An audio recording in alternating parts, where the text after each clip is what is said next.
अस्सलाम वालेकुम defence lovers. Friends, America ने तुर्की को कहा है कि अगर वो अपना रशियन साख्ता S-400 surface to air missile system Ukraine को दे देता है तो तुर्की अमेरिका के F-35 स्टेल्थ एयरक्राफ्ट प्रोग्राम में वापस आ सकता है। इस ऑफर और तुर्की की जानिब से इसको अवेल करने की पॉसिबिलिटी पर बात करेंगे। इसके अलावा अगर ये सिस्टम यूक्रेन को फराहम कर दिया जाता है तो इसकी यूक्रेन के लिए अफादियत को भी डिस्कस किया जाएगा। So let's start.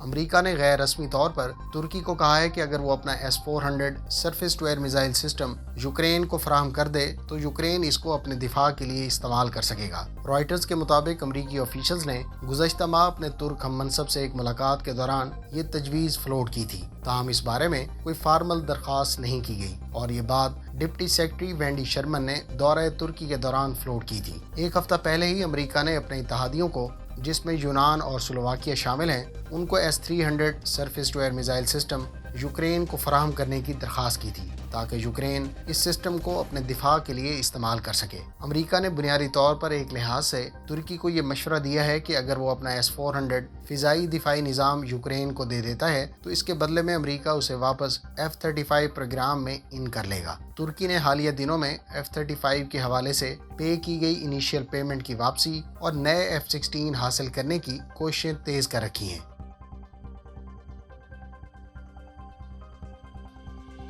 लिहाजा इस तमाम तर सूरत हाल के पस मंज़र और यूक्रेन में बदलती सूरत हाल को लेकर अमरीका ने यह आइडिया तुर्की के सामने रखा है। तुर्क हुकाम ने अभी तक इस पेशकश या तजवीज़ पर कोई रद्द अमल नहीं दिया। याद रहे कि तुर्की का रूस से S-400 खरीदना गुज़श्ता चंद सालों से इसके अमरीका और नेटो वाले के साथ ताल्लुकात में तनाव का बाइस बना हुआ है। रॉयटर्स की तरफ से राब्ता करने पर तुर्की की वज़ारत ख़ारजा ने अभी के लिए इस पर कोई रद्द अमल नहीं दिया।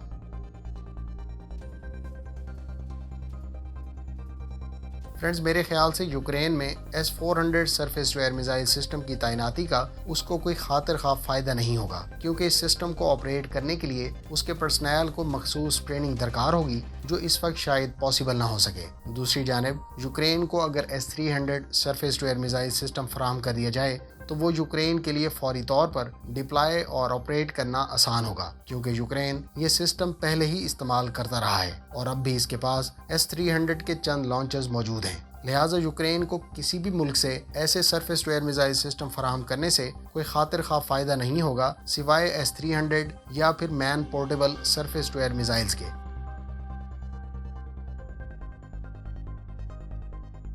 जहाँ तक तुर्की को करवाई जाने वाली इस ऑफर का ताल्लुक है तो मेरे ख्याल से तुर्की को हस्बे मामूल दिफाई एतबार से कमज़ोर करने के लिए ये ऑफ़र की गई है, क्योंकि ना तो इस सिस्टम की यूक्रेन को फराहमी का कोई फ़ायदा होगा और ना ही तुर्की को इसके बदले में F-35 मिलने हैं। बस इस ऑफ़र की असल कोशिश तुर्की को S-400 सिस्टम से महरूम करना है और इसके रूस के साथ ताल्लुकात को ख़राब करना है। मेरी नज़र में इसके अलावा इसका कोई फ़ायदा नहीं। तुर्की ने अमेरिका से F-16 की रिक्वेस्ट कर रखी है और अगर अमेरिका उसको F-16 फराहम नहीं करता तो तुर्की के पास रूस या फिर चीन की तरफ मूव करने का एक्सक्यूज़ मौजूद होगा, जबकि अमेरिका भी दरअसल तुर्की को F-16 के मामले पर इनकार करने के लिए बहाने ढूंढ रहा है। मेरे मुताबिक तुर्की ऐसा कभी नहीं करेगा, क्योंकि अगर उसने S-400 को तर्क करना होता तो अब से चंद साल पहले ऐसा कर लेता।